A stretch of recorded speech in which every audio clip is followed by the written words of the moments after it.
The heavy wooden door of the barn groaned in protest as Thomas Mercer pushed it open, his weathered hands leaving prints in the thick layer of dust that coated everything. Sunlight streamed through the cracks in the ancient structure, creating golden shafts that illuminated floating particles like miniature stars in a galaxy of neglect. At 73, with a back that ached from decades of farming and a heart that carried heavier burdens than his aging frame, Thomas had returned to the family homestead after his wife's passing to sort through what remained of their life together. The barn had always been his domain, a sanctuary of tools and projects, of oil and sawdust, of things made and mended. Now it stood as a monument to time's relentless advance, each surface bearing witness to seasons of neglect. Thomas moved slowly, his boots crunching on the debris-strewn floor, eyes scanning the familiar yet foreign landscape of his memories made tangible. In the far corner, partially obscured by a collapsed shelving unit and tangled in what had once been baling twine, sat a toolbox. Not just any toolbox, but the one his father had given him when he'd turned 16, a heavy craftsman model with the distinctive red finish that had faded to a dusty rose over the decades. Thomas hadn't seen it in 40 years, not since the day he'd walked away from this farm, from his pregnant wife Sarah, from the life they'd barely begun to build together. His fingers trembled as he worked the rusted latches, the metal protesting with a screech that echoed through the cavernous space. The toolbox opened with a sigh, revealing not the neatly arranged wrenches and sockets he remembered, but something entirely different.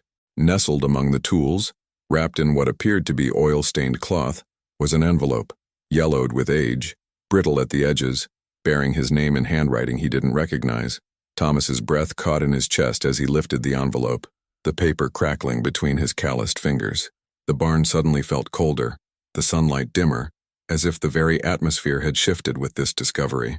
He sank onto an overturned milk crate, the world narrowing to this single object in his hands, this message from a past he had deliberately buried.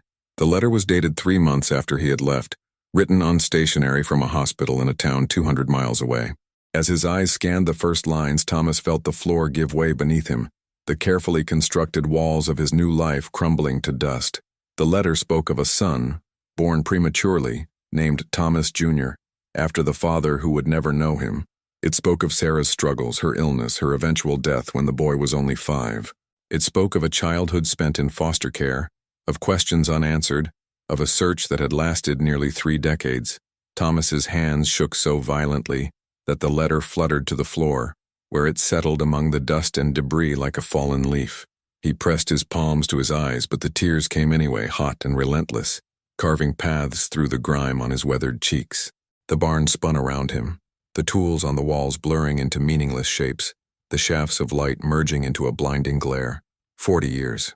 40 years of telling himself that Sarah and the baby would be better off without him, that his departure had been an act of mercy rather than cowardice. 40 years of building a new life in another state, of marrying again, of fathering 2 daughters he had raised with love and attention, all while keeping this first family locked away in the deepest recesses of his memory. The toolbox had been his father's, passed down with the expectation that Thomas would one day pass it to his own son. Instead, he had abandoned it along with everything else. Now, as he sat amid the ruins of his past, Thomas understood that this wasn't just a forgotten tool chest. It was a time capsule, a message from a life unlived, a son he had never known. As the afternoon light began to fade, casting long shadows across the barn floor, Thomas reached for the letter again, his fingers tracing the words as if trying to absorb them through his skin. The letter ended with a question that echoed in the sudden silence of the barn. If you ever read this, know that I looked for you. I still look for you. I am now a father myself, and I cannot imagine leaving my own child, but I also cannot imagine not knowing my own father. Are you out there? Are you looking for me too? Thomas folded the letter carefully, his movements precise despite the tremor in his hands. He stood slowly, his joints protesting, and walked to the barn door. The setting sun painted the fields in gold and amber, the same colors he remembered from his youth. The world outside continued its rhythm, unaware of the seismic shift that had just occurred in this old man's life. As he stepped into the fading light, Thomas made a decision. The toolbox would not remain here to gather more dust.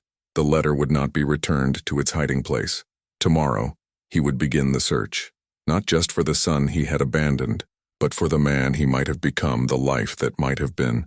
the redemption that might still be possible after 40 years of silence. The barn door creaked shut behind him, and in the growing darkness something stirred in the shadows near the toolbox. A mouse, perhaps, or maybe just the whisper of time itself, waiting patiently for the next chapter of a story that had been interrupted mid-sentence decades ago. The first light of dawn painted the kitchen of the old farmhouse in hues of soft gray and pale gold. Thomas sat at the scarred wooden table, the letter spread flat before him as if it were a sacred text. He had read it a dozen times through the night, each word etching itself deeper into his consciousness until the letters seemed to float in the darkness behind his closed eyes. The smell of stale coffee and regret hung in the air, a testament to a sleepless night spent wrestling with ghosts. His second wife, Eleanor, had passed 2 years prior, a kind woman who knew only the edited version of his past, a young marriage that had ended in a mutual painful separation before a tragic miscarriage. It was a lie he had told so often he had almost convinced himself.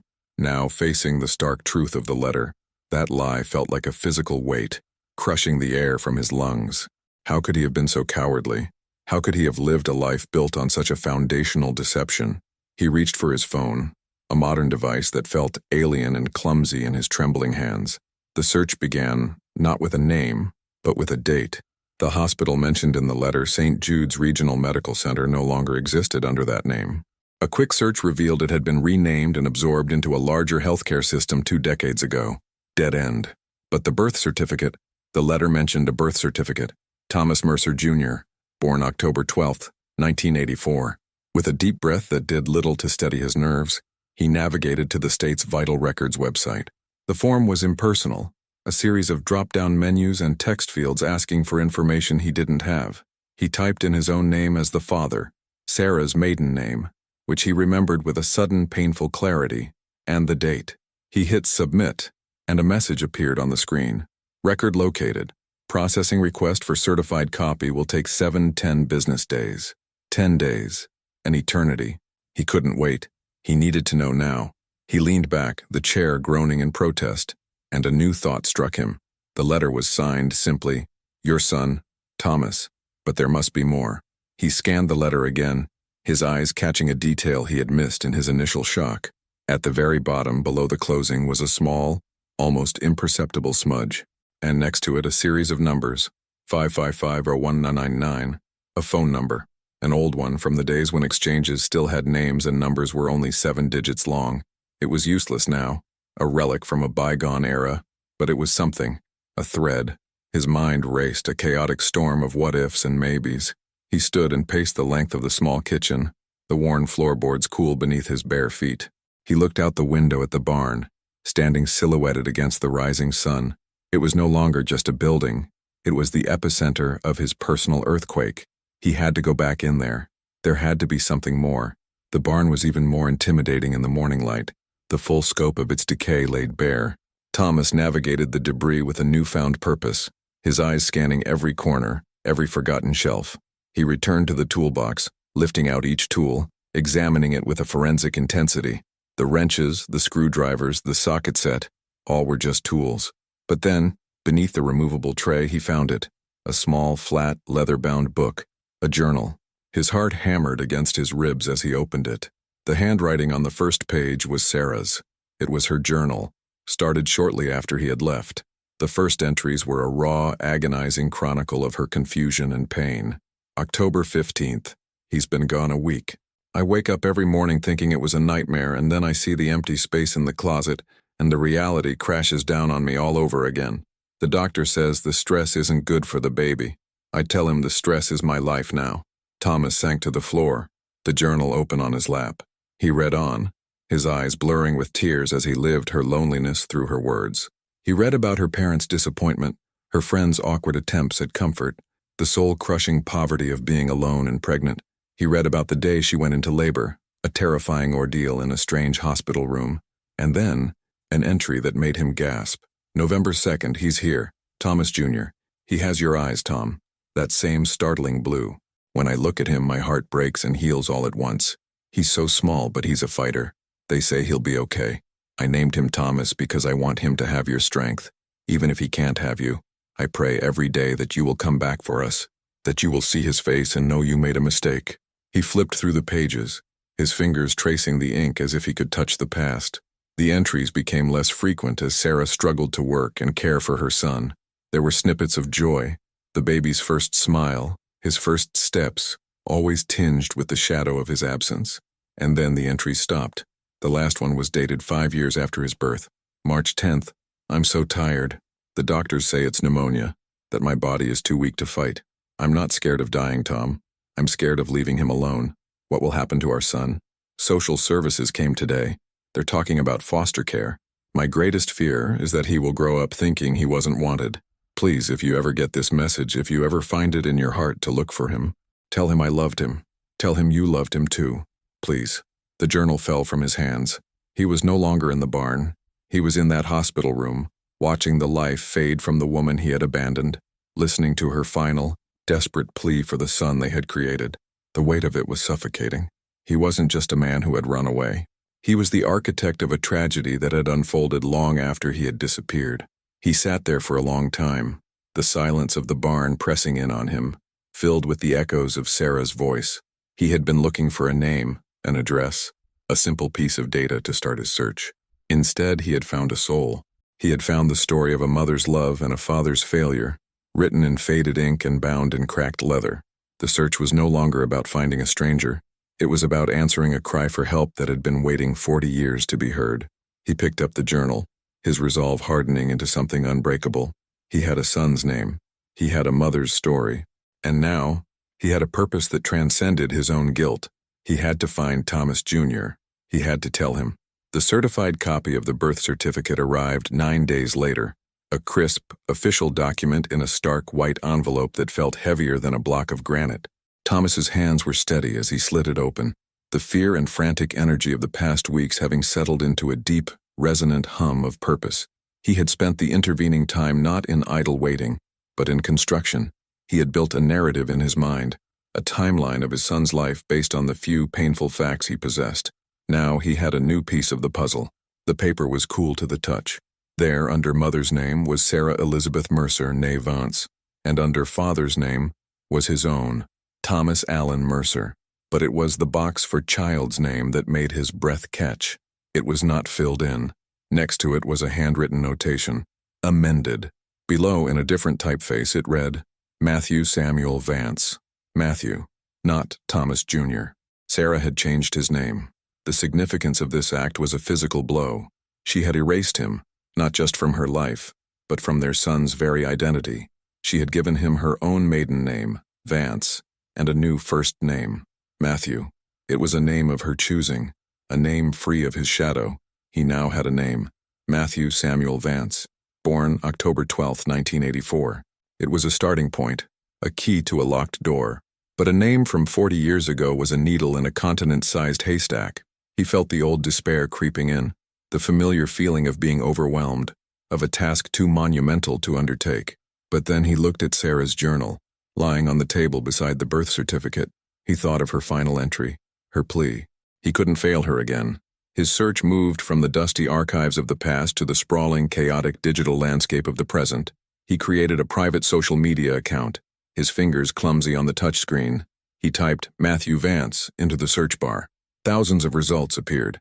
Men in their late 30s scattered across the country. He began to filter. Age, 38, 39.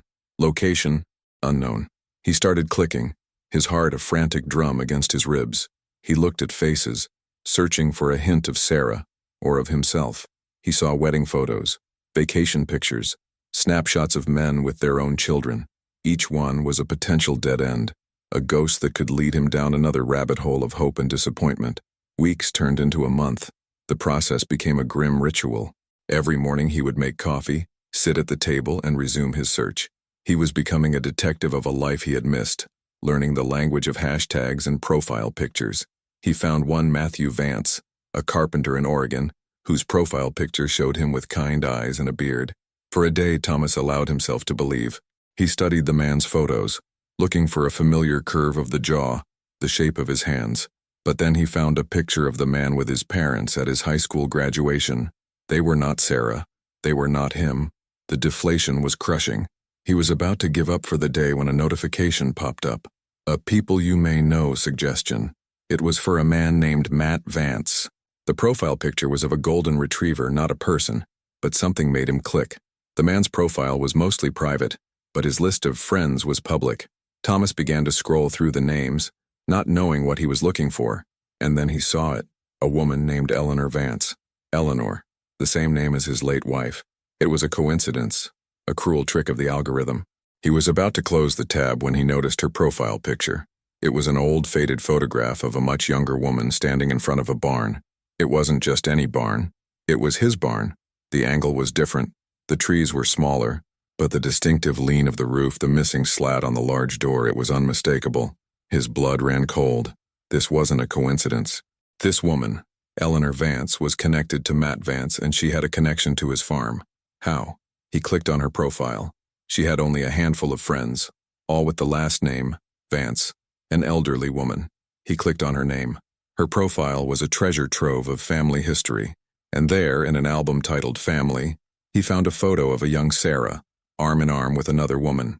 The caption read, "My sister Sarah and me, Eleanor, summer of '83. Eleanor was Sarah's sister, his sister-in-law, the woman he had never met, the family he had ignored, and she was friends with Matt Vance. The connection was there, shimmering and fragile. He stared at the screen, his mind reeling. He had found a thread, a living link to the son he abandoned. But now what? How could he possibly reach out? "Hello, I'm the man who ruined your sister's life and abandoned your nephew?" The words were poison in his mouth. He spent another 2 days in torment, drafting and deleting messages. He was paralyzed by the fear of rejection, of causing more pain. Finally, he decided on a different approach. He wouldn't mention the past. He would create a plausible present. He found a local historical society's website that was doing a project on old family farms in the area. Using their contact form as a template, he crafted a simple, respectful message to Eleanor Vance. "Dear Ms. Vance," he typed, his fingers shaking. "My name is Thomas Mercer. I am currently sorting through the old family homestead on County Road 5, the property that was once owned by the Vance family. I came across some old photographs and a journal that I believe belonged to your sister, Sarah. I understand this may be unexpected, but I thought you and your family might wish to have them. Please let me know if you are interested. My apologies for the intrusion." He hit send before he could lose his nerve. The message was gone, delivered into the ether. For the next 24 hours, he was a man possessed, checking his email every few minutes, his heart leaping at every notification. He felt like he was standing on a precipice, the wind of 40 years of consequences whipping at his back. The reply came late the next afternoon. It was short, direct, and utterly devastating. "Mr. Mercer," it read, "I am aware of who you are. My sister told me everything before she died. Do not contact me or my family again. We have made a life without you. Let us continue to live it in peace." Thomas stared at the words, the black letters burning into his retina. The door had not just been closed. It had been bolted shut, welded sealed. He had found his son's family, and they had rejected him. He had been so focused on the search, on the act of finding, that he had never truly prepared for the reality of being found. And the reality was this: he was not a long-lost father. He was a monster from a fairy tale, a villain whose story was best left untold. He had failed Sarah in life, and now he had failed her in death. He had failed the son he had never met. The search was over, and he had lost. The silence that followed Eleanor's email was absolute, a vacuum that sucked the air from Thomas's lungs and the purpose from his days. For a week, he did nothing. He didn't search, he didn't read, he barely ate. He moved through the old farmhouse like a ghost, haunting the halls of a life that was no longer his. The rejection was a final, irrefutable judgment. He was a ghost, and the living had spoken. He was not welcome. He packed his bags, preparing to leave the homestead for the last time, to retreat back to the quiet, childless life he had built, and return to the comfortable lie he had lived for 40 years. He would sell the farm, erase the past, and let the secret die with him. On his final day, as he was loading the last box into his car, his phone buzzed. It was an unknown number. He almost ignored it, assuming it was a realtor or a telemarketer. But something, a last flicker of the desperate hope that had sustained him for months, made him answer. "Hello?" His voice was a dry rasp. There was a pause on the other end, a silence filled with the sound of a man breathing, trying to find words. This is Matt Vance. Matthew, I think you've been looking for me." Thomas's world tilted on its axis. He leaned against his car for support, his knuckles white as he gripped the driver's side door. "Matthew," he whispered, the name feeling foreign and sacred on his tongue. "Your aunt, she told me to leave you alone." Matt's voice came through, steady but strained, like a wire pulled taut. "She was protecting me. She's been protecting me my whole life. But I'm not a child anymore. I'm a father, and I have questions that only you can answer."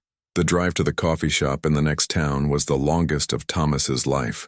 He rehearsed apologies, explanations, pleas for forgiveness, but they all felt hollow, meaningless scripts for a play whose ending had already been written. He parked and sat in his car for 10 minutes, watching the door, his heart a frantic bird beating against the cage of his ribs. He saw him then, a man walking from a truck across the lot, his movements confident, his build solid. He had Sarah's height and the same dark, wavy hair. But as he turned, Thomas saw it, his own eyes, the startling blue that Sarah had written about in her journal, now looking back at him from across a parking lot, across 4 decades of absence. It was a mirror and a window all at once, a shocking recognition that was both intimate and alien. Thomas got out of the car. They met halfway between their vehicles, 2 figures suspended in a bubble of awkward, painful silence. Matt was the first to speak, his voice softer than it had been on the phone. "You're older than I pictured," he said, a statement of fact, not an accusation. "You look like your mother," Thomas managed, his voice cracking. They found a quiet corner in the coffee shop. For the first hour, they didn't talk about the past. Matt talked about his wife, his 2 young children, his job as a high school history teacher. He talked about his life, a full, rich life that Thomas had no part in. Thomas listened, a starving man being shown a feast he could never taste. He saw in his son a kindness, a stability, a quiet strength that he knew had not come from him. It was a testament to Sarah, and to the resilience of a child who had been loved by a mother until her very last breath. Finally, Matt placed a photograph on the table. It was a picture of Sarah, smiling, holding a baby. "My aunt gave me this," Matt said. "She told me the truth when I was old enough to understand. Not all at once, but pieces over the years. She said you were young and scared. She said my mother never stopped loving you, but she also never stopped hoping you'd come back." The dam inside Thomas broke. The apologies he had rehearsed crumbled, replaced by a raw, unfiltered torrent of truth. He told him everything. The fear, the cowardice, the selfish lie he had told himself and everyone else. He told him about reading the journal, about feeling Sarah's loneliness and terror as if it were his own. He didn't ask for forgiveness. He didn't deserve it. He just offered the truth. A rotten, decaying thing that he had carried for too long.